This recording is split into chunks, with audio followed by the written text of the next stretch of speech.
तो आज हम चर्चा कर रहे हैं साइक्लोट्रॉन की। साइक्लोट्रॉन एक ऐसी युक्ति है, ऐसा उपकरण है जिसकी सहायता से कम ऊर्जा वाले धनायनों को उच्च ऊर्जा वाले कणों में परिवर्तित किया जा सके। अब आप सोच रहे होंगे सर उच्च ऊर्जा के धनायनों की आवश्यकता क्यों पड़ती है? देखिए, अगर हमें नाभिकीय क्रियाओं का अध्ययन करना है तो बाहरी जो नाभिक है उनको तोड़ना होगा। तोड़ने के लिए नाभिक को उच्च ऊर्जा के कणों की आवश्यकता होगी, जैसे अल्फा कण है, न्यूट्रॉन है या प्रोटॉन की आवश्यकता होगी। ठीक है। दूसरे, अगर हमें समस्थानिक प्राप्त करना है तब भी हमें नाभिक को तोड़ना होगा या नाभिक में कुछ परिवर्तित करना होगा, या किसी धात्विक ठोस में हमें किसी आयन को प्रविष्ट कराना है तब भी हमें उच्च ऊर्जा के आवेशित कणों की आवश्यकता होती है। अब चूंकि इनका वेग इतना ज्यादा तो होता नहीं है, तो इसलिए किसी विशेष उपकरण का प्रयोग करना होगा, और विशेष जो उपकरण है उनमें से एक साइक्लोट्रॉन है। तो रदरफोर्ड को सर्वप्रथम नाभिकीय क्रियाओं का अध्ययन करने के लिए या नाभिक में होने वाली बहुत सी प्रक्रियाओं का अध्ययन करने के लिए उच्च ऊर्जा के आवेशित कणों की आवश्यकता पड़ी। तो उन्होंने कुछ प्रयोग करके ऐसे उपकरणों को बनाया जो कणों को त्वरित कर सकते थे, इसलिए इनको कण त्वरित्र नाम दिया गया। ठीक है, कण त्वरित्र, पार्टिकल एक्सीलरेटर। अब देखिए, जैसा आप देख रहे हैं इसकी बनावट, पहले मैं बनावट थोड़ा सा बता देता हूं, फिर इस बनावट में जो चीज आप देख रहे हैं इनकी आवश्यकता क्यों है, क्या इनके स्थान पर अन्य चीजों का प्रयोग नहीं कर सकते थे, उनके बारे में डिटेल से बताऊंगा। देखिए, जैसे आप चित्र में देख रहे हैं, यहां शक्तिशाली चुंबकीय द्रव N और S का प्रयोग किया गया है। ये आपको दो D आकार के धात्विक पृष्ठ दिखाई दे रहे हैं। वास्तविक तुम्हारी किताबों में लिखा हुआ है कि ये वृत्ताकार, वृत्ताकार नहीं है, एक्चुअल में क्या है, खोखले हैं और बेलनाकार है, इस तरह से बड़े हैं। अब चूंकि हम केवल इसका एक 2D चित्र आपको दिखा सकते हैं या बना सकते हैं। अब देखो, इस तरह से ये D आकार के और इस तरह से बने हुए हैं, जैसे बेलन होता है ना उस तरह से, या ड्रम जैसा आकृति होता है इस तरह से, और ये किसी धातु के बने होते हैं, शुद्ध सुचालक होना चाहिए, सामान्यतः तांबे के बने होते हैं। अब इन दोनों डीज को, क्योंकि इनकी आकृति डी की तरह, इसलिए इनको क्या कहा जाता है, डीज कहा जाता है। इन दोनों डीज को उच्च आवृत्ति वाले प्रत्यावर्ती स्रोत से जोड़ा जाता है। अब आप कहेंगे सर इसमें चुंबकीय क्षेत्र का भी प्रयोग कर रहे हैं और विद्युत क्षेत्र का भी प्रयोग कर रहे हैं, ऐसा क्यों? आप देखिए, हमारा मुख्य उद्देश्य क्या है, धनायन को त्वरित करना। अब धनायन को त्वरित करने के लिए, अब देखिए, केवल मैं चुंबकीय क्षेत्र का प्रयोग करूं तो क्या कहीं आपने इस पूरे चैप्टर में कोई ऐसी बात पढ़ी है कि चुंबकीय क्षेत्र के द्वारा किसी धनायन को त्वरित किया जा सकता है, उसके वेग में वृद्धि की जा सकती है? नहीं किया सकता। चुंबकीय क्षेत्र ज्यादा से ज्यादा क्या कर सकता है, उसकी दिशा में परिवर्तन कर सकता है। याद कीजिए, जब मैंने बताया था किसी समचुंबकीय क्षेत्र में आवेशित कण की गति, और जब मैंने बताया था कि जब कोई चुंबकीय क्षेत्र लंबवत कार्य कर रहा हो, किसी धनायन जो गति कर रहा है उसके लंबवत कार्य कर रहा हो, तो वो लंबवत चुंबकीय क्षेत्र क्या करता है, उसको वृत्ताकार मार्ग में घुमा देता है। याद आई ना आपको? तो देखिए, जो ये चित्र आपको ऐसा दिख रहा है, ऐसा नहीं है। वास्तव में क्या है, ये इस तरह से दो डी आकार की लगी हुई है, जैसे एक डी ये है, डी आकार की संरचना, और एक ये है इस तरह से, और दो ध्रुव इस तरह से रखे हुए हैं। अर्थात चुंबकीय जो क्षेत्र है N और S उत्पन्न करने के लिए वो बिल्कुल इसके लंबवत है इस तरह से, जिससे N2S जो चुंबकीय बल रेखाएं इन दोनों डीज को लंबवत पार करें। बात आई समझ में? दूसरी, तो उसको त्वरित करने के लिए आपने पहले चैप्टर में पढ़ा था कि यदि किसी आवेशित कण पर विभव V लगाया जाए, ठीक है, तो वो कितनी ऊर्जा ग्रहण कर लेता है, QV। और दूसरे शब्दों में समझिए, देखिए यहां उच्च प्रत्यावर्ती स्रोत से जोड़ा गया है। अब उच्च प्रत्यावर्ती स्रोत का मतलब क्या है कि ये जो स्रोत है बहुत उच्च मान का विभव उत्पन्न कर सकता है, अर्थात 10 किलो वोल्ट से 20 किलो वोल्ट का विभव उत्पन्न कर सकता है इन दोनों डीज के मध्य, क्योंकि दोनों डीज को एक दूसरे के समांतर इस तरह से रखा गया है, थोड़ा से गैप में।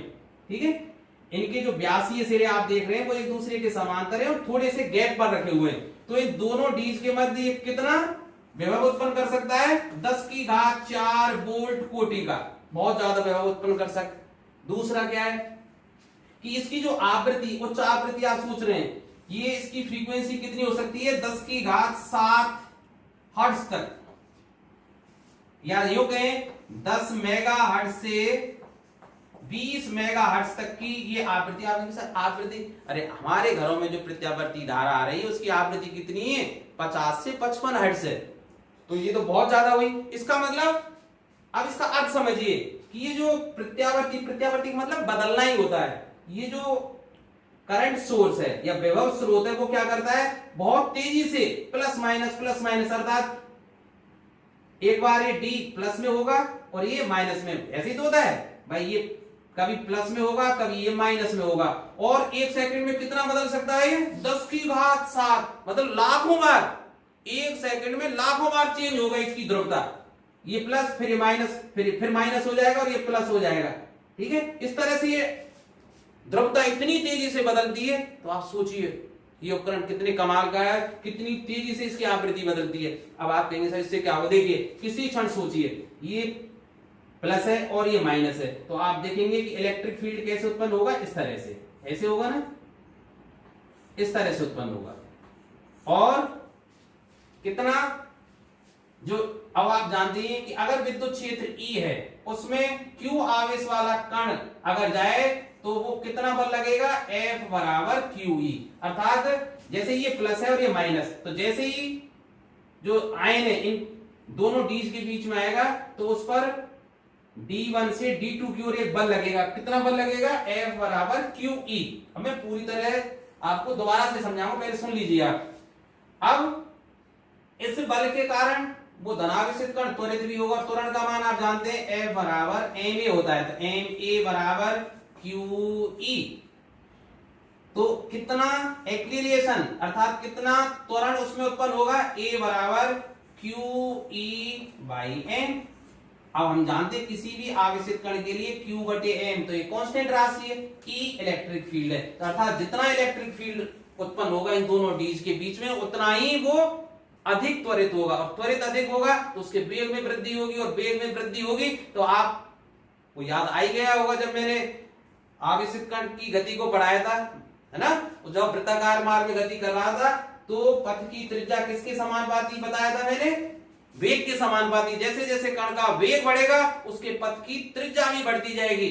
ठीक है, तो ये बात आपके समझ में आ गई कि क्यों चुंबकीय क्षेत्र का प्रयोग कर रहे हैं। तो आप ध्यान रखिए चुंबकीय क्षेत्र का प्रयोग किस लिए कर रहे हैं?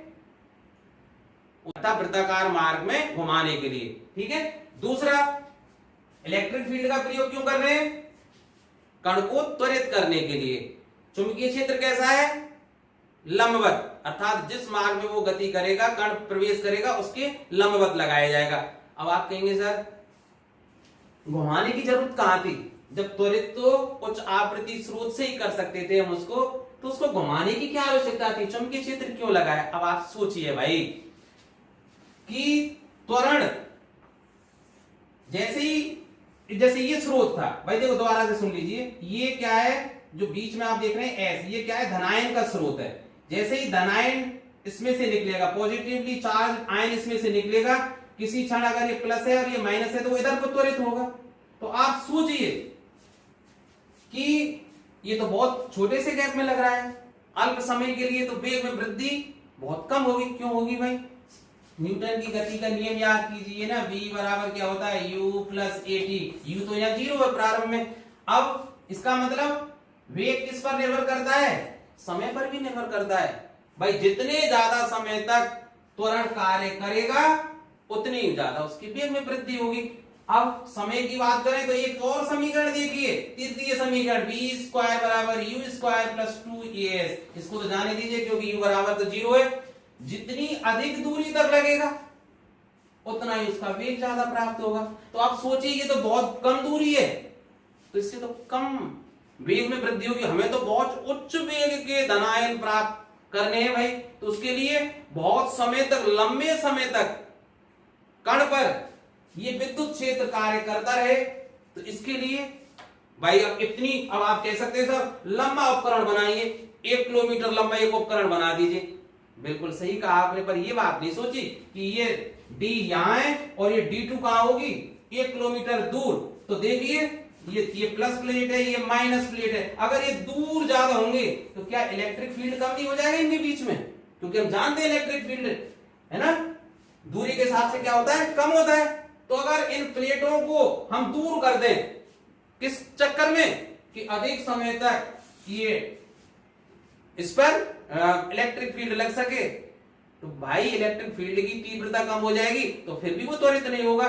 तो इसका समाधान कैसे सोचा गया कि भाई इसका एक ही समाधान है कि कण को वृत्ताकार मार्ग में घुमाओ, माई की माई इसी डीज में घुमाते रहो, इस तरह से घुमाते रहो और इसमें हर बार इलेक्ट्रिक फील्ड लगाते रहो।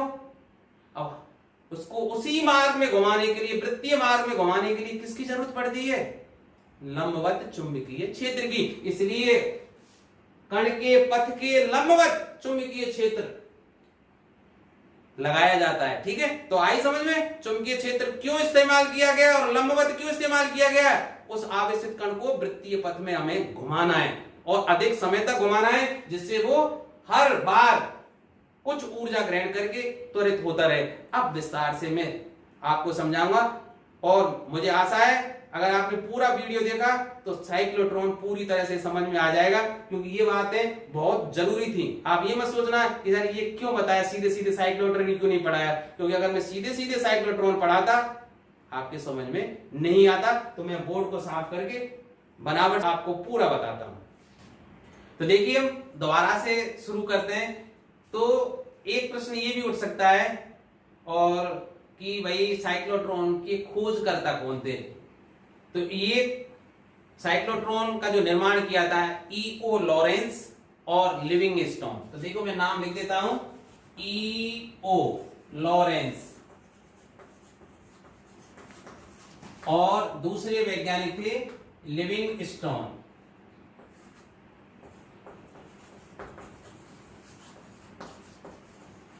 अब हम बात करते हैं इसके सिद्धांत की। देखिए जैसा आप समझ गए होंगे कि हमें क्या करना है भाई, कम ऊर्जा के धनावेशित कणों को त्वरित करके उच्च ऊर्जावान बनाना है। तो इसके लिए हम लंबवत चुंबकीय क्षेत्र का प्रयोग करेंगे जो धनावेशित कण को वृत्तीय मार्ग में घुमाएगा और प्रत्येक चक्कर में उसको प्रत्यावर्ती स्रोत के द्वारा त्वरित किया जाएगा, जिससे वो ऊर्जा ग्रहण करके उसके वेग में वृद्धि होगी, अर्थात उसकी गतिज ऊर्जा में वृद्धि होगी और गतिज ऊर्जा में वृद्धि होने के साथ साथ उसके पथ की जो त्रिज्या है वो भी बढ़ती जाएगी और अंत में यहाँ विक्षेपक प्लेट है उसके द्वारा उसको बाहर निकाल लेते हैं। जब मैं पूरी कार्य प्रणाली बताऊंगा आपके समझ में आ जाएगी। तो सिद्धांत में आपको क्या लिखना है, आपकी स्क्रीन पर भी मैं लिख दूंगा, आप चिंता मत करें, स्क्रीन से आप नोट कर लेना कि इसमें लंबवत चुंबकीय क्षेत्र के द्वारा कण को वृत्तीय मार्ग में घुमाया जाता है तथा उच्च प्रत्यावर्ती स्रोत के द्वारा उसको हर चक्कर में ऊर्जा प्रदान की जाती है, जिससे वो वांछित ऊर्जा ग्रहण करके लक्ष्य नाभिक से टकराकर नाभिकीय क्रियाओं को संपादित कर सकता है। अब हम बात करते हैं इसकी बनावट की भाई। तो देखिए जैसा आप देख रहे हैं इसमें धातु के बने दो डी आकार के बेलनाकार और खोखले ये पात्र होते हैं भाई। इनकी संरचना डी के आकार के होने के कारण इनको डीज कहा जाता है। शॉर्ट में इनको क्या कहा जाता है, डीज। अब ये दोनों डीज इस तरह से रखी हुई होती हैं कि इनके जो व्यासीय सिरे एक दूसरे के सम्मुख रहें और अल्प दूरी पर, मतलब थोड़े से गैप पर रखे होते हैं और इन दोनों डीज के मध्य में जो धनायन का स्रोत है वो रखा होता है। जैसे आप देख रहे होंगे एस यहां लिखा हुआ है, ये क्या है, सोर्स ऑफ पॉजिटिव आयन। अब देखिए भाई इनको ये जो पूरी संरचना है एक निर्वातित कक्ष में होती है। और एक बात और ध्यान रखें कि ये दोनों डीजे इनके लंबवत दो ध्रुव, शक्तिशाली ध्रुव, चुंबकीय ध्रुव एन और एस का प्रयोग किया जाता है, जो क्या करते हैं भाई, चुंबकीय क्षेत्र जनरेट करते हैं इन दोनों डीज के लंबवत। और इस जो ये पूरी प्रक्रिया एक निर्वातित कक्ष में रखी जाती है, अर्थात एक बिल्कुल स्टील के चेंबर में इनको बंद किया जाता है।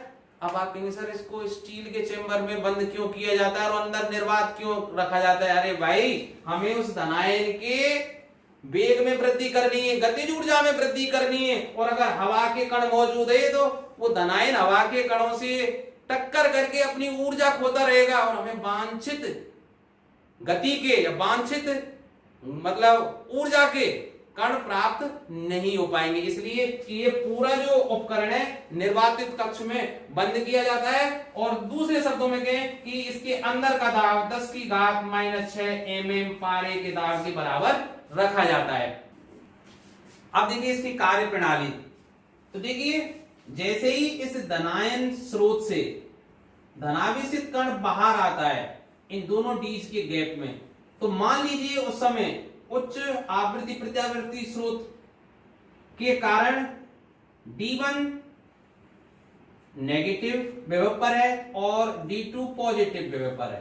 तो आप सोचिए जैसे ही कण बाहर आएगा, क्योंकि वो धनावेशित कण है, तो D2 तो उसको प्रतिकर्षित करेगा और D1 उसको आकर्षित करेगा, तो वो सीधे निकलकर वो कण कहां आएगा, यहां आएगा। पर आप सोचिए इस D में प्रवेश देखिए D1 में प्रवेश करने से पहले वो कितने विभव से त्वरित होगा, V विभव से त्वरित होगा, अर्थात वो कितनी ऊर्जा ग्रहण करेगा, QV। बात आई समझ में भाई? इन दोनों के बीच में V विभव लगा हुआ है, बहुत ज्यादा विभव लगा हुआ है, तो वो QV ऊर्जा ग्रहण करेगा और QV ऊर्जा ग्रहण करने के कारण उसके वेग में वृद्धि होगी और वो वांछित वेग से इस D1 में प्रवेश करेगा। अब चूंकि इन दोनों डीज के लंबवत चुंबकीय क्षेत्र लगा हुआ है, अब लंबवत चुंबकीय क्षेत्र के कारण चुंबकीय क्षेत्र कहा गया, क्या कहेगा भाई कि भाई D1 में जा तो रहा है पर वृत्ताकार मार्ग में घूमना है, क्योंकि वो उसको बाध्य कर देगा ये लंबवत चुंबकीय क्षेत्र, तो वो इस वृत्तीय मार्ग को फॉलो करेगा भाई, इस तरह से घूमेगा।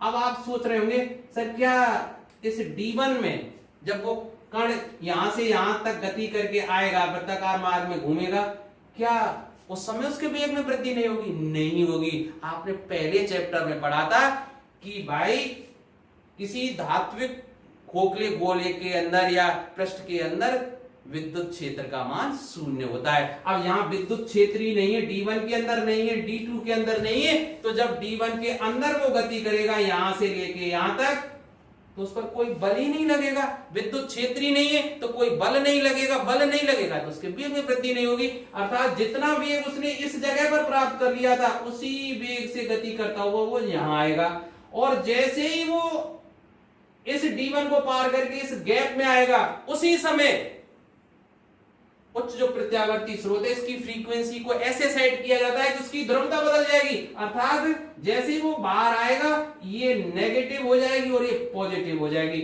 और कण पुनः D2 की ओर। भाई सीधी सी बात है कि अब इसको ये प्रतिकर्षित करेगा, भैया भाग यहां से, और D2 उसको अपनी ओर खींचेगा। लेकिन जैसे ही वो D2 में जाएगा तो सही, लेकिन कितनी ऊर्जा ग्रहण करके जाएगा? QV ऊर्जा ग्रहण करके जाएगा, अर्थात उसकी ऊर्जा में वृद्धि होगी और ऊर्जा में वृद्धि होने के कारण उसके वेग में वृद्धि होगी, तो वो वेग में वृद्धि होने के कारण उसके पथ की त्रिज्या बढ़ेगी, अर्थात वो बढ़ी हुई त्रिज्या के द्वारा फिर इस D2 में आएगा और इस तरह से फिर वो D2 से अर्थात इस पे जितना वेग वो बढ़ गया था उसी वेग बढ़े हुए वेग के साथ जैसे ही गैप में आएगा फिर ध्रुवता बदल जाएगी, अर्थात ये नेगेटिव हो जाएगा और ये पॉजिटिव हो जाएगा और फिर वो QV ऊर्जा ग्रहण करेगा और इस तरह से फिर बड़े हुए पथ की त्रिज्या के साथ वो इस तरह से घूमता जाएगा और ये सतत क्रम चलता रहेगा। कब तक चलता रहेगा भाई? जब तक इस धनायन कण की जो वृत्ताकार पथ की जो त्रिज्या है देखिए ये और इस डीज की त्रिज्या के बराबर नहीं हो जाए, और जब इस धनायन की जो त्रिज्या है, पथ की जो त्रिज्या है वो डीज की त्रिज्या के बराबर हो जाती है, तो यहां एक ऋण विभव पर प्लेट लगाई जाती है जिसको बोलते हैं विक्षेपक प्लेट। क्या नाम इसका? विक्षेपक प्लेट। अर्थात वो ऋण विभव पर है। अब चूंकि उच्च ऊर्जा का धनावेशित कण है तो वो ऋण प्लेट की ओर आकर्षित होगा और यहाँ एक खिड़की बनी होती है और इस खिड़की में से बाहर निकल के आएगा और यहाँ टारगेट जो नाविक है जिससे इसको टक्कर कराना है उससे वो टकरा जाएगा। भाई ये उच्च क्वालिटी का उपकरण है। हम केवल उसका भाई ये मतलब संरचना पढ़ रहे हैं और मोटा मोटा उसका अध्ययन कर रहे हैं, बाकी का ये उपकरण इतना आसान है नहीं, इसकी क्रिया प्रणाली इतनी आसान है नहीं जितनी हम हमारे शब्दों से लग रहा है। तो ये लक्ष्य नाविक है भाई, इससे टकराएगा और जो भी वांछित हमें क्रिया करनी है, आइसोटोप प्राप्त करना है, नाभिक का विखंडन करना है, या अन्य किसी नाभिक को नाभिक के अंदर कोई आयन प्रविष्ट कराना है, या परमाणु के अंदर कोई आयन हमें प्रविष्ट कराना है, वो वांछित क्रिया हम इससे पूरी कर सकते हैं। आपको कम समझ में आया होगा। अब मैं स्टेप बाय स्टेप आपको पूरा डिटेल से इसकी कार्य प्रणाली समझाता हूं, आप दोबारा से सुनिए। तो देखिए भाई, जैसे ही इस धनायन स्रोत से धनायन बाहर आता है, उस समय मान लेते हैं D1 नेगेटिव विभव पर है और D2 पॉजिटिव विभव पर। सीधी सी बात है, वो धनायन D1 प्लेट की ओर आकर्षित होगा और कितने F बराबर QE बल के कारण, उस पर बल कितना लगेगा QE, और इस बल के कारण वो D1 प्लेट की ओर आएगा, कितनी ऊर्जा ग्रहण करके, QB ऊर्जा ग्रहण करके अंदर आएगा, और लंबवत चुंबकीय क्षेत्र के कारण वो वृत्ताकार मार्ग में गति करेगा। चूंकि डीज के अंदर चुंबकीय विद्युत क्षेत्र का मान 0 होता है, इसलिए डीज के अंदर उसका वेग स्थिर रहता है, अर्थात जितने वेग से वो प्रवेश करता है उसी वेग से वो वृत्ताकार मार्ग में गति करेगा। अब आप कहेंगे सर वृत्ताकार मार्ग में गति करने के लिए तो एक बल की आवश्यकता होती है, और उसका नाम आप याद आ गया ना, अवकेंद्रीय बल। वो कौन प्रदान कर रहा है? अरे चुंबकीय बल प्रदान कर रहा है। अब चुंबकीय बल कितना लग रहा है उस पर?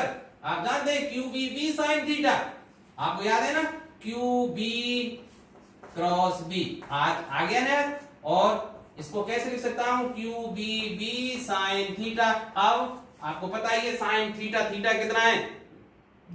90 डिग्री। क्यों 90 डिग्री है? क्योंकि चुंबकीय क्षेत्र लंबवत है भाई वेग के, ठीक है। तो B और V के वेलोसिटी और मैग्नेटिक फील्ड के बीच का थीटा 90 होने के कारण sin 90 का मान 1 होता है, इसलिए कार्यरत चुंबकीय बल उस आवेशित कण पर कितना होगा? QBV। और यही QBV जो बल है वो आवश्यक अपकेंद्रीय बल उपलब्ध कराएगा वृत्तीय मार्ग में गति के लिए। तो मैं क्या लिख सकता हूं कि ये चुंबकीय बल उपलब्ध करा रहा है वृत्तीय मार्ग में गति के लिए आवश्यक अपकेंद्रीय बल। और हम जानते हैं अपकेंद्रीय बल का मान क्या होता है? mv²/r। m is the mass of particle, उसका द्रव्यमान है v, उस धनायन का वेग है r, उस पथ की त्रिज्या है जिसमें वो गति कर रहा है, ठीक है। तो अब आप इससे देख लीजिए ये v कैंसिल आउट, तो मैं इस सूत्र से निकाल सकता हूं कि वो किस पथ में, कितनी त्रिज्या के पथ में गति कर रहा होगा। r बराबर मैं क्या लिख सकता हूं? mv/qb। तो आप देखिए mv/qb। अब आप सोचिए कि यहां चूंकि उसका वेग कम था तो उसके पथ की त्रिज्या कम है। अब चूंकि यहां वो कण त्वरित होगा, त्वरित होने के कारण उसका वेग बढ़ेगा, वेग बढ़ेगा तो सीधी सी बात है, यहां देखिए r is proportional to v, v बढ़ेगा तो r भी बढ़ेगा, अर्थात उसके पथ की त्रिज्या भी बढ़ेगी। तो जैसे ही जैसे वो त्वरित होगा उसके पथ की त्रिज्या बढ़ती जाएगी और वो इस तरह से वृत्तीय मार्ग में इस तरह से गति करता हुआ, ठीक है भाई। और ये क्या है भाई? आवेशित कण की गति है, मार्ग है, आवेशित धनायन की, पॉजिटिव आयन का मार्ग है, ठीक है। अब सोचिए, अब आप कहेंगे सर एक बात समझ में नहीं आई कि उच्च आवृत्ति प्रत्यावर्ती स्रोत को कैसे पता लग जाता है कि भाई कब आने वाला है।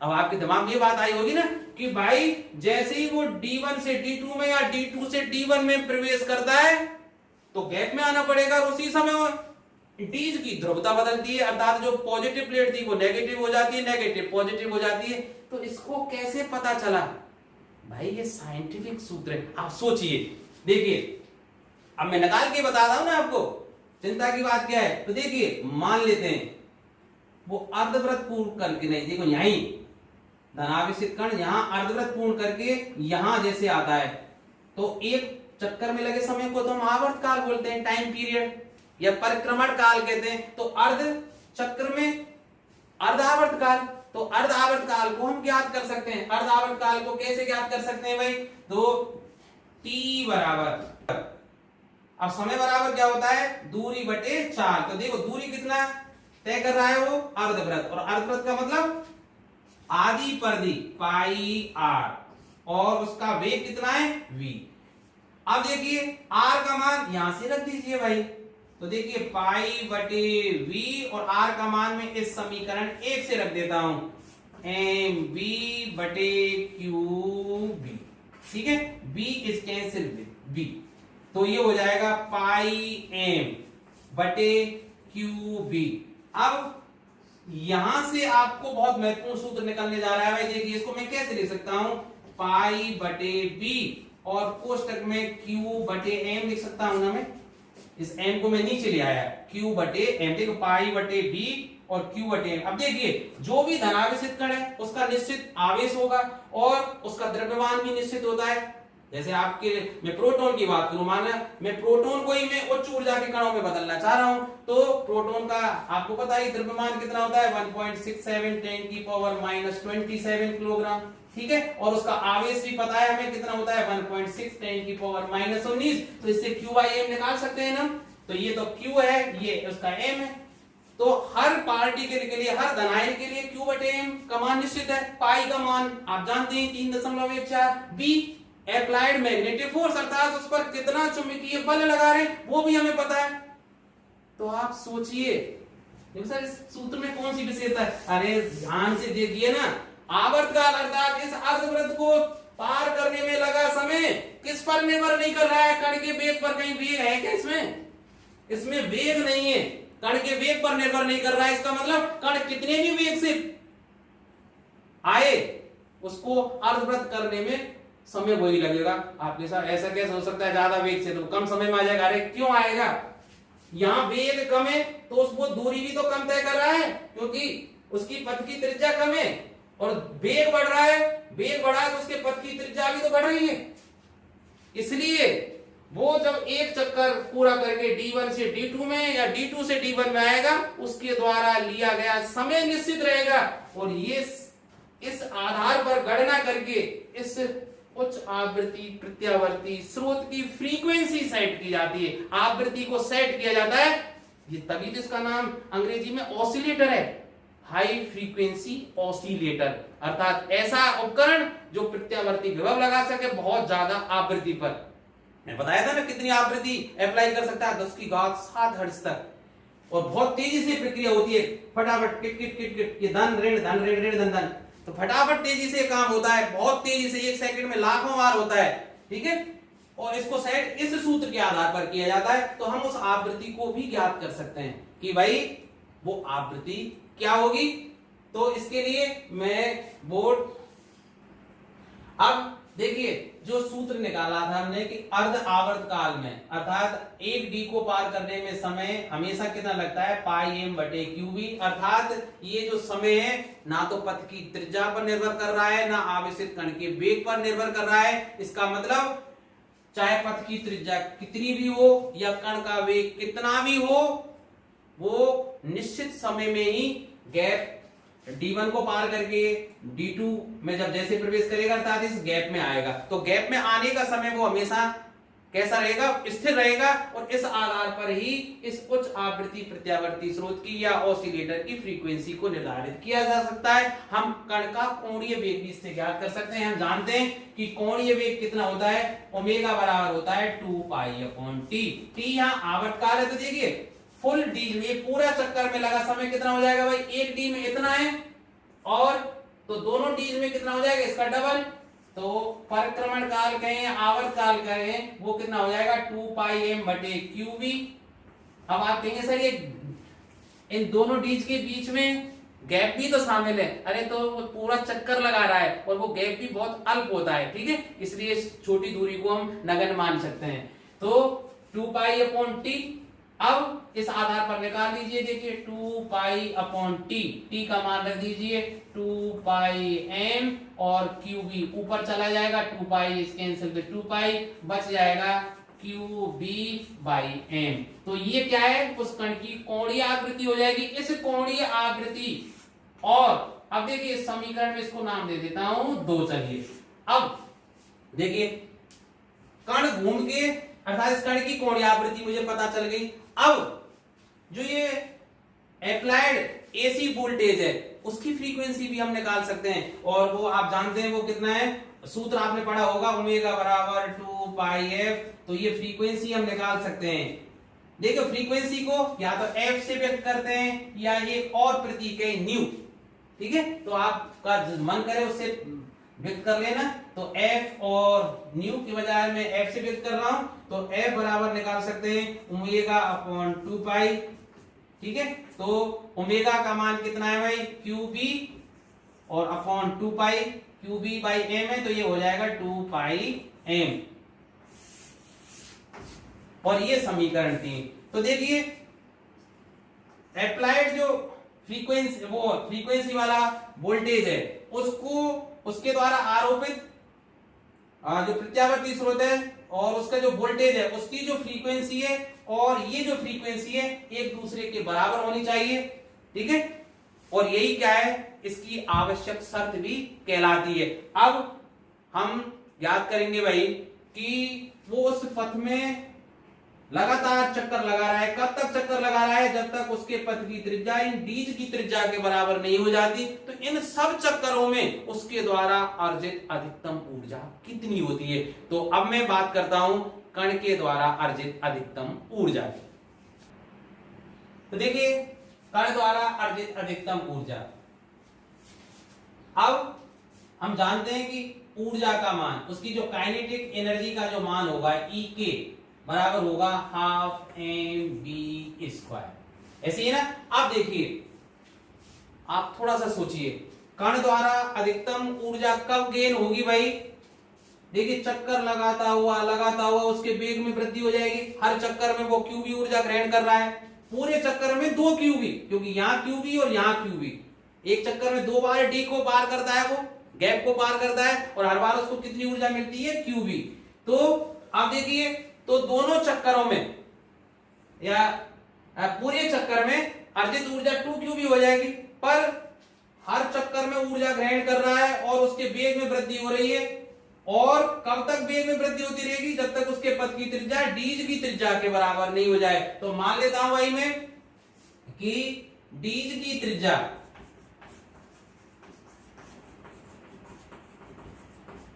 आर तथा अधिकतम वेग v हो, कण का अधिकतम वेग। आप ऐसे ही लिखना, मैं थोड़ा सा समय बचाने के लिए ऐसे लिख जाता हूं। तो कण का अधिकतम वेग v मैक्सिमम हो तब क्या लिखेंगे भाई, e के बराबर half M V max square. अब देखिए थोड़ी देर पहले मैंने आपको बताया था कि r बराबर जो वृत्तीय पथ की जो त्रिज्या होती है वो कितनी होती है, एम बी बटे क्यू बी।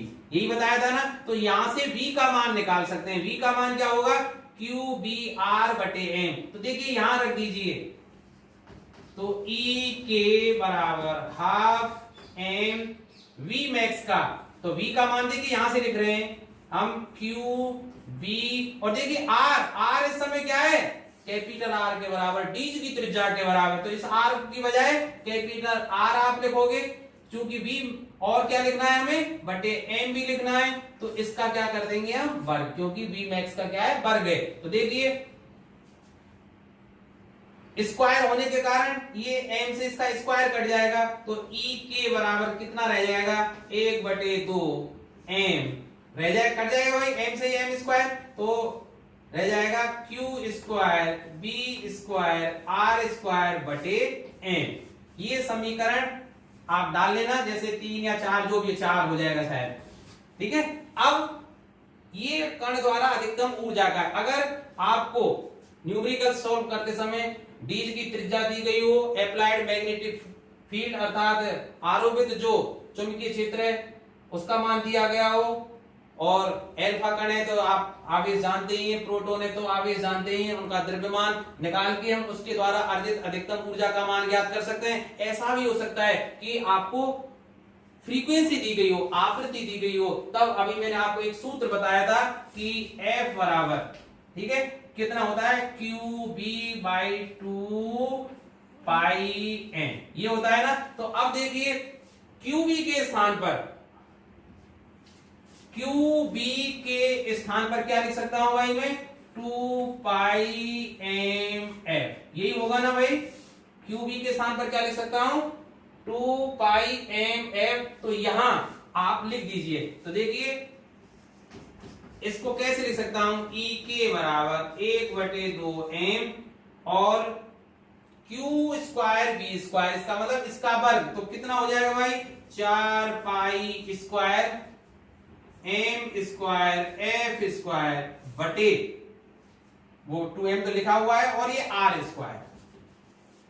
तो देखिए 2 से ये 2 और ये स्क्वायर कैंसिल हो जाएगा। तो ये कितना बच गया भाई 2π square m f square r square. अब आप सोचिए, ध्यान से सोच रहे इस बात को। 2π square is a constant figure, स्थिर राशि है। उसका द्रव्यमान कण का ये भी स्थिर राशि है। r बीज की त्रिज्या ये भी स्थिर राशि है। ये क्या है फ्रीक्वेंसी, अप्लाइड फ्रीक्वेंसी, अर्थात ek का जो मान है ek is proportional to f, अर्थात कण के द्वारा अर्जित ऊर्जा का मान आरोपित विभव की आवृत्ति के समानुपाती होता है। अर्थात जितनी विभव की आवृत्ति अधिक होगी उतनी ही कण की ऊर्जा अधिक होगी। तो अब आपके समझ में आया कि भाई उच्च आवृत्ति का प्रत्यावर्ती स्रोत ही क्यों लेते हैं, अर्थात 50-55 वाली आवृत्ति क्यों नहीं ले ली जो हमारे घरों में आती है, हैं? अब आपके समझ में आ गया 10⁻7 कोटि की आवृत्ति ही क्यों ली जाती है, 10⁻7 हर्ट्ज की कोटि की आवृत्ति क्यों ली जाती है, क्योंकि जितनी फ्रीक्वेंसी ज्यादा होगी उतनी ही कण के द्वारा अर्जित ऊर्जा अधिकतम होगी। और क्योंकि हमें तो अधिक ऊर्जा के आवेशित कण ही तो प्राप्त करने। तो अब आपके ये बात समझ में आ गई। और एक बात और ध्यान रख लीजिए कि देखिए ek का जो मान है वो किन किन राशियों पर निर्भर कर सकता है, क्योंकि न्यूमेरिकल इस सूत्र के आधार पर या इसको समीकरण 5 कहूं, इन दोनों के आधार पर ही आएगा। देखिए कण के द्वारा अर्जित ऊर्जा के दो सूत्र ये आए भाई, 1/2m Q square B square R square, और ये आया भाई। तो देखिए इस दोनों सूत्रों को अगर हम देखें तो कण के द्वारा अर्जित ऊर्जा का मान द्रव्यमान पर भी निर्भर करता है। और इसको देखें तो देखिए ek is proportional to m, अर्थात कण द्वारा अर्जित ऊर्जा किस पे निर्भर कर रही है, कण के द्रव्यमान की समानुपाती होती है। अर्थात जितना कण भारी होगा, जिसका द्रव्यमान ज्यादा होगा, उसके द्वारा अर्जित ऊर्जा भी अधिक होगी। अब आप कहेंगे समान परिस्थितियों में कि भाई आरोपित जो चुंबकीय क्षेत्र है वो समान है, फ्रीक्वेंसी समान है, सब कुछ समान है, और एक न्यूट्रॉन को और एक अल्फा कण को अगर त्वरित किया जाता है तो किसकी ऊर्जा अधिक होगी, सब जानते हैं अल्फा कण का द्रव्यमान अधिक होता है, तो अल्फा कण अधिक वेग से त्वरित होगा, अर्थात उसके द्वारा अर्जित ऊर्जा का मान अधिक होगा, क्योंकि ek is proportional to m। एक बात और आप ध्यान रख लेना भाई कि अब कोई आपसे ये भी पूछ सकता है कि वो कण अधिकतम ऊर्जा जब गेन करता है, प्राप्त करता है, तो इतने समय में वो डीज के अंदर कितने चक्कर लगाता है, अर्थात कण के द्वारा लगाए गए चक्करों की संख्या। तो अब आप एक बात सोचिए कि कण एक चक्कर में कितनी बार ऊर्जा ग्रहण करता है, 2 बार, और एक बार में ऊर्जा कितनी ग्रहण कर रहा था वो QB, तो एक पूर्ण चक्कर में 2 बार ऊर्जा ग्रहण करता है तो वो 2 QB। ठीक है, अब आप सोचिए उसने n चक्कर लगाए हों, अर्थात डीज से बाहर आने में, अर्थात विक्षेपक प्लेट के द्वारा वो बाहर आता है ग्रहण करके, इतने समय में यदि वो n चक्कर लगाता है, यदि डीज से बाहर आने से पूर्व धनायन n चक्कर लगाता है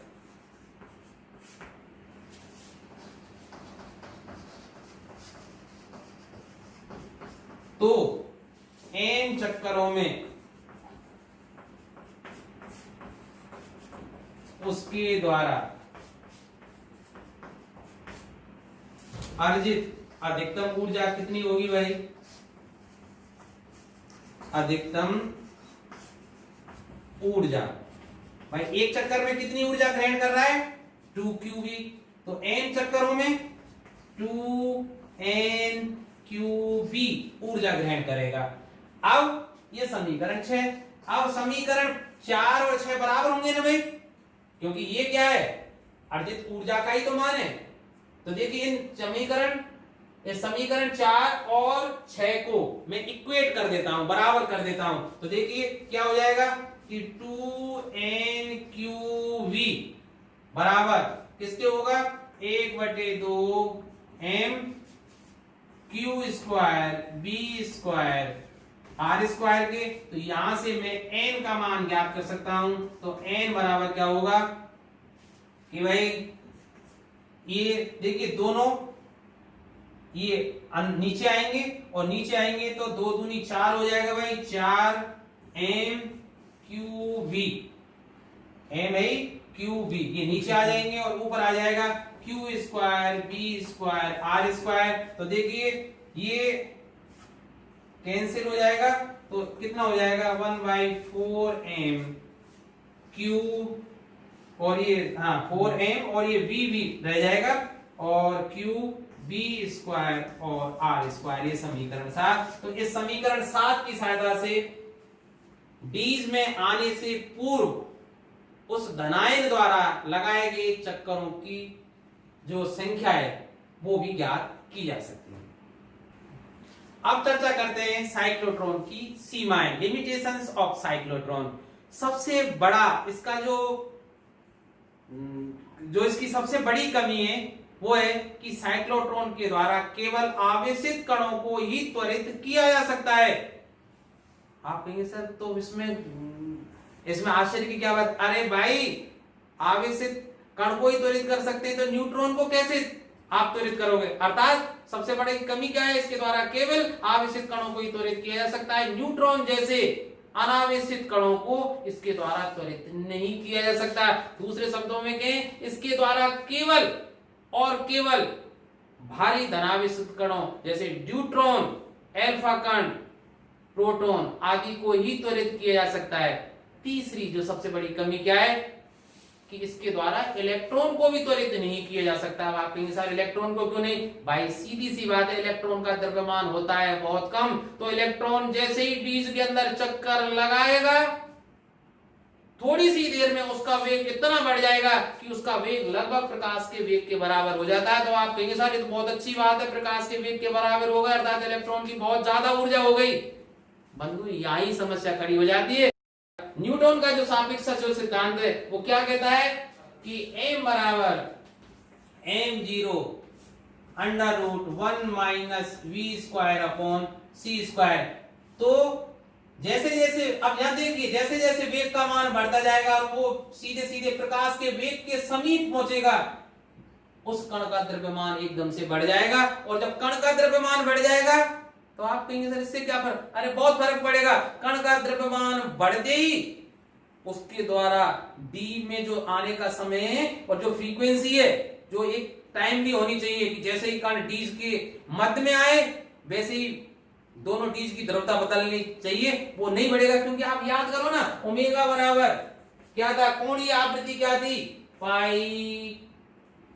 QB अपॉन m थी। तो देखिए द्रव्यमान बढ़ेगा तो ओमेगा घटेगा अर्थात उसके द्वारा आने में लगा समय भी ना मतलब परिवर्तित हो जाएगा, जिससे अप्लाइड जो फ्रीक्वेंसी है वो आप सेट नहीं कर पाओगे। क्योंकि द्रव्यता डीज की तभी बदलनी चाहिए जब वो कण चक्कर लगा के उन दोनों डीज के गैप में आए।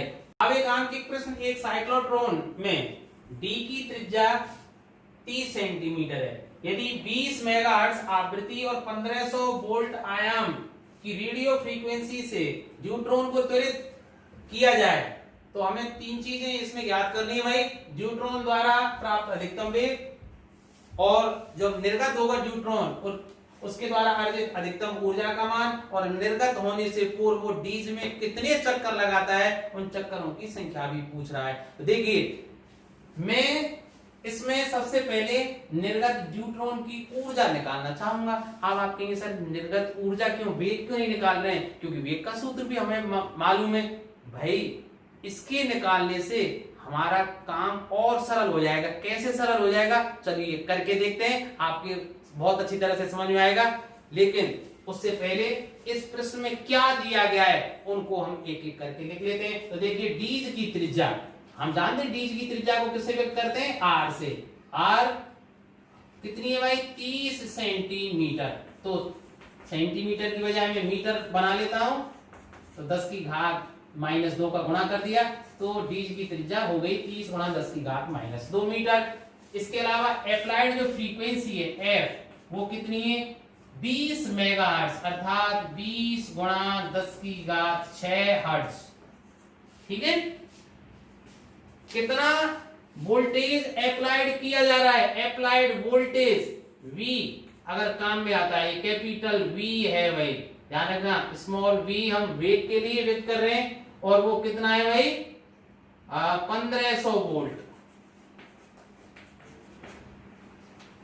अब देखिए सबसे पहले न्यूट्रॉन द्वारा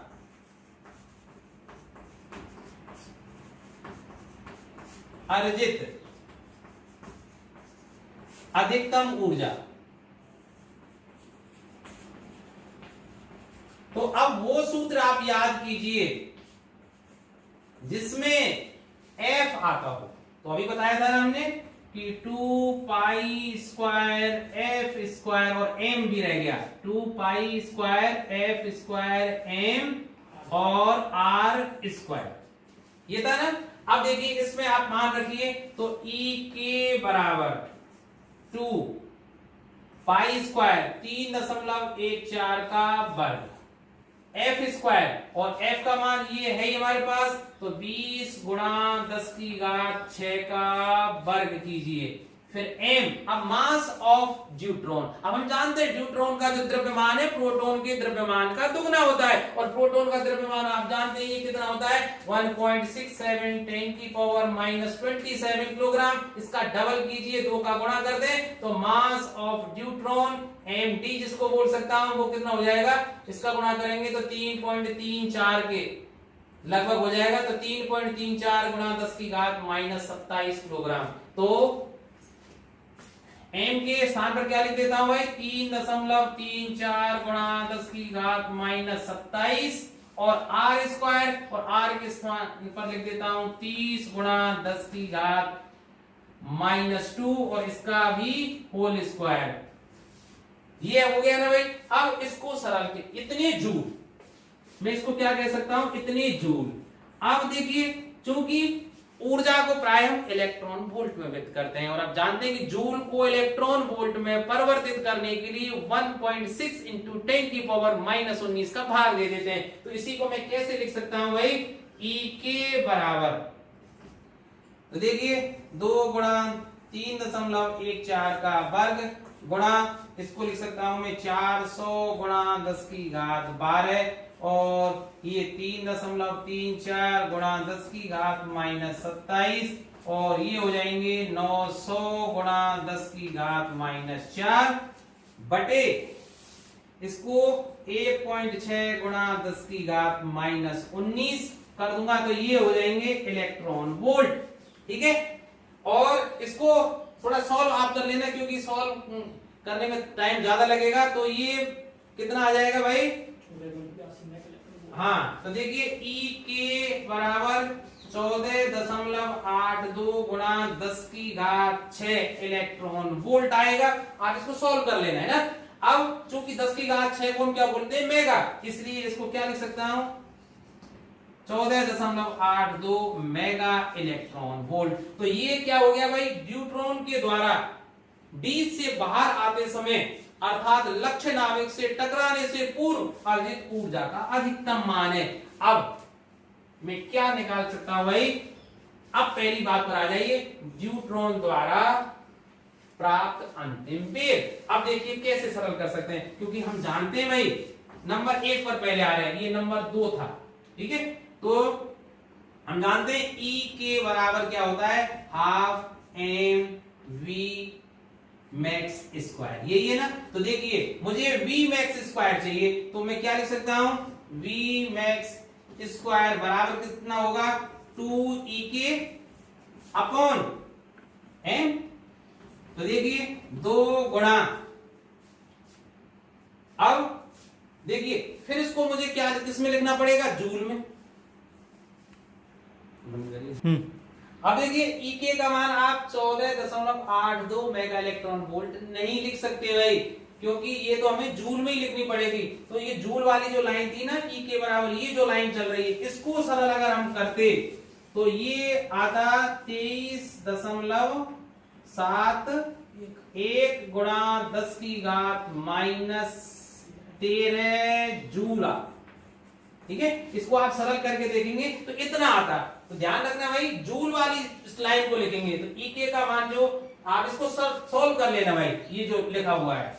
ठीक है, तो इसको लिख देंगे। और वैसे इसमें देखिए एम से एम भी कट जाता, ये भी काम चल जाता आपका। ये अगर अलग से सरल करना चाहे तो आप अलग से सरल कर रहे हैं, ये कैंसिल आउट हो जाएगा।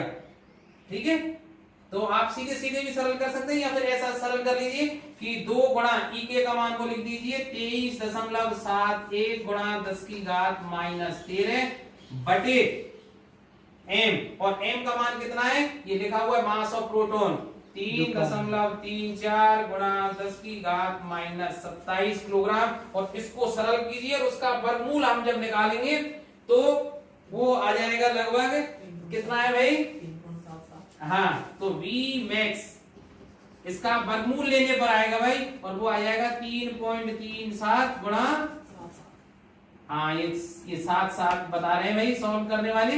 तो 3.77 गुणा 10 की घात 7 मीटर प्रति सेकंड।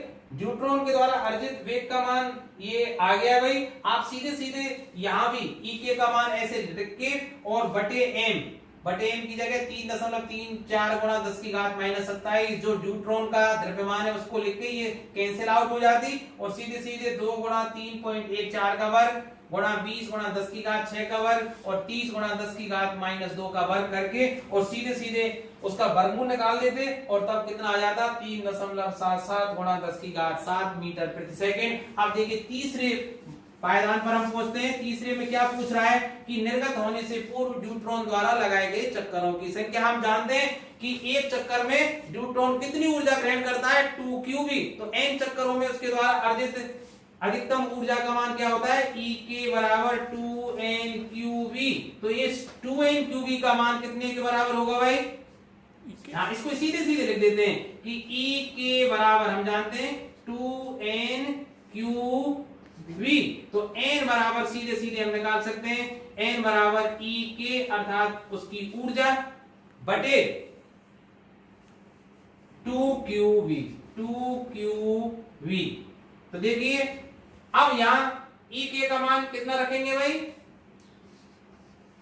23.71 गुणा 10 की घात -13 जूल बटे, चाहे तो आप भले इसमें मेगा इलेक्ट्रॉन वोल्ट का इसमें प्रयोग कर सकते थे आप, क्योंकि वोल्ट का मामला है, मेगा इलेक्ट्रॉन वोल्ट। ठीक है, तो आप यहां मेगा इलेक्ट्रॉन वोल्ट ऐसे भी लिख सकते थे सीधे। मैं इसको लिख के आपको बता देता हूं भाई कितनी ऊर्जा थी। देखिए 14.82 मेगा इलेक्ट्रॉन वोल्ट। तो देखो 14.82 गुणा 10 की घात 6। देखिए यहाँ है ना मेगा इलेक्ट्रॉन वोल्ट, मेगा के लिए तो मैंने किसका गुणा किया है, 10 की घात 6 का। इलेक्ट्रॉन के लिए इलेक्ट्रॉन वोल्ट और है ना, तो 1.6 गुणा 10 की घात -19। आप रख दीजिए 2 इंटू क्यू, अर्थात न्यूट्रॉन का चार्ज कितना होता है 1.6 गुणा 10 की घात -19। और V कितने वोल्ट से इसको त्वरित किया गया था, 1500 वोल्ट से त्वरित किया गया था। तो ये राशि तो कैंसिल आउट हो जाएगी और इन दोनों को आप सरल कर लेना। इससे चक्करों की संख्या 4940 चक्कर लगाएगा D से बाहर आने से। आप इसको सरल कर लेना। तो देखिए 1 मीटर व्यास के एक साइक्लोट्रॉन का उपयोग प्रोटॉनों को त्वरित करने के लिए किया जाता है। अब साइक्लोट्रॉन पर जो अप्लाइड एसी वोल्टेज की जो फ्रीक्वेंसी है वो 10 मेगाहर्ट्ज है और वोल्टेज का मान कितना है 5000 वोल्ट। ठीक है, ये दोनों डीज पर लगाया जाता है। तो अब हमें क्या याद करना है, प्रोटोनों को त्वरित करने के लिए आवश्यक चुंबकीय क्षेत्र अर्थात जो लंबवत चुंबकीय क्षेत्र हम लगाएंगे डीज के, उसका मान क्या होना चाहिए, और जो प्रोटोन डीज से जब बाहर आएंगे उनके द्वारा अधिकतम अर्जित ऊर्जा का मान भी हमें ज्ञात करना है। तो सबसे पहले हमें क्या दिया गया है प्रश्न में वो नोट कर लेते हैं भाई। अप्लाइड जो एसी वोल्टेज है उसकी जो फ्रीक्वेंसी है, ठीक है, एफ बराबर वो कितनी है 10 मेगाहर्ट्ज, और इसको मैं कैसे लिख सकता हूं, सॉरी मैं 20 लग गया, 10 मेगाहर्ट्ज, तो 10 इंटू 10 की घात 6 हर्ट्ज, या सीधे सीधे 10 की घात 7 हर्ट्ज हो गई भाई। और जो वोल्टेज का मान है V वो है 5000 वोल्ट, ठीक है। अब मुझे क्या याद करना है, चुंबकीय क्षेत्र का मान। तो देखिए चुंबकीय क्षेत्र का मान याद करने के लिए मैंने एक सूत्र आपको बताया था कि F बराबर क्या होता है, QB अपॉन 2πn।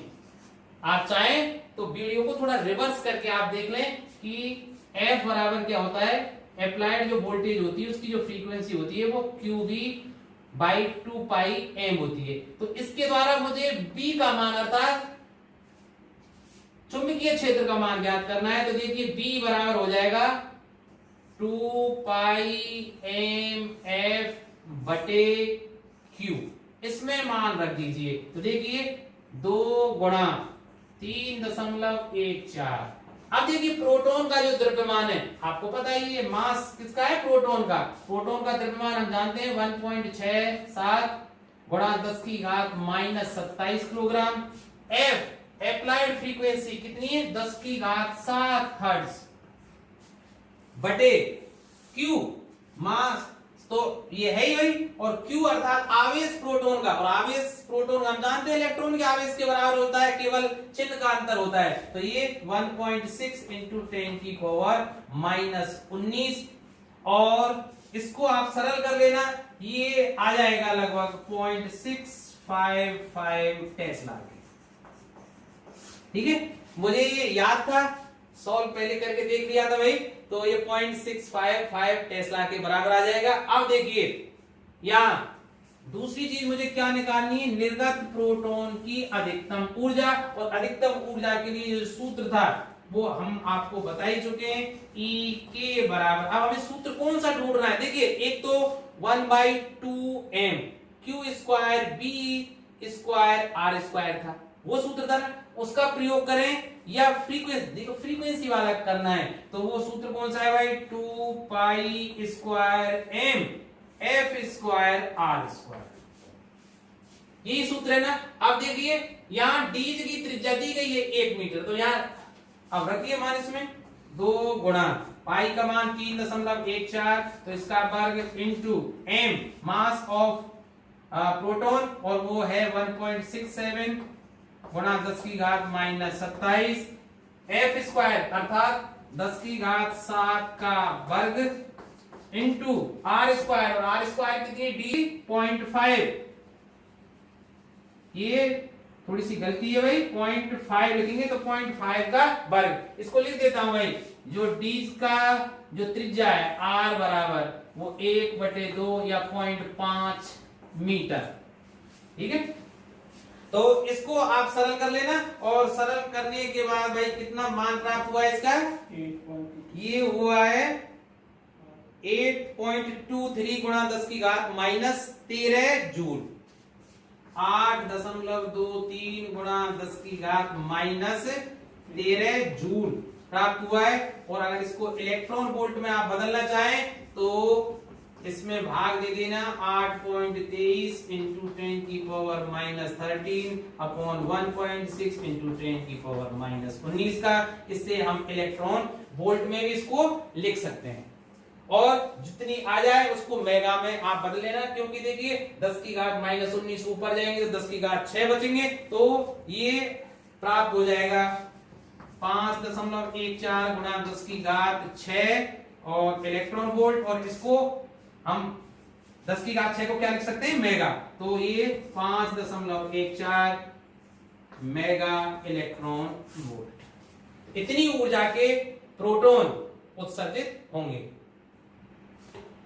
देखिए आंकिक पृष्ठ में एक साइक्लोट्रॉन 3 वेबर प्रति मीटर स्क्वायर फ्लक्स घनत्व पर कार्य कर रहा है, अर्थात साइक्लोट्रॉन पर जो चुंबकीय क्षेत्र लगाया गया है उसका मान कितना है, 3 वेबर प्रति मीटर स्क्वायर। हम जानते हैं कि भाई चुंबकीय क्षेत्र को या तो हम टेस्ला में नापते हैं या एसआई यूनिट क्या होती है, वेबर प्रति मीटर स्क्वायर। ठीक है, तो इसको टेस्ला कहें या वेबर प्रति मीटर स्क्वायर कहें, एक ही बात है, कंफ्यूज होने की आवश्यकता नहीं है। दूसरा आगे पढ़िए, साइक्लोट्रॉन की डीज की त्रिज्या 0.5 मीटर है, तो ज्ञात करना है कि इस साइक्लोट्रॉन के द्वारा निर्गत प्रोटॉन का अधिकतम वेग भी हमें ज्ञात करना है, कण की अधिकतम ऊर्जा अर्थात प्रोटॉन जो निर्गत हो रहा है उसकी अधिकतम ऊर्जा कितनी है, और डीज के अंदर जब एक डी के अंदर चक्कर लगाता है अर्थात अर्ध चक्र में लगा समय भी हमें ज्ञात करना है। तो देखिए प्रश्न क्या दिया गया है, बी अर्थात चुंबकीय क्षेत्र, चुंबकीय क्षेत्र का मान कितना है, 3 वेबर प्रति मीटर स्क्वायर, या इसको टेस्ला भी बोल सकते हैं, एक ही बात है भाई।